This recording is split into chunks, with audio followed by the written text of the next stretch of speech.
So if anybody's got a Samsung dishwasher, there's a model there.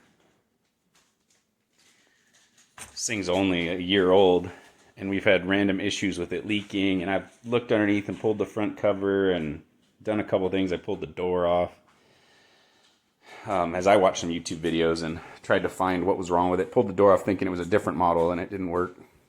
I guess they have an old system has a down here when you pull the panel off, like a tray that it can leak water and go down. That wasn't it.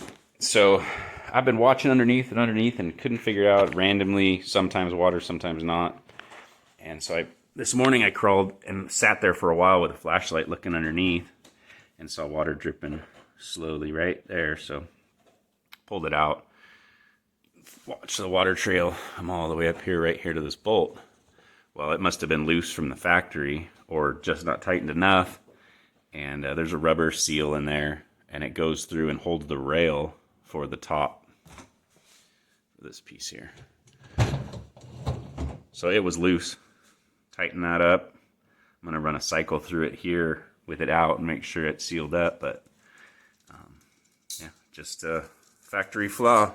So if you get a Samsung that's leaking and it's similar to this one, that might be your problem.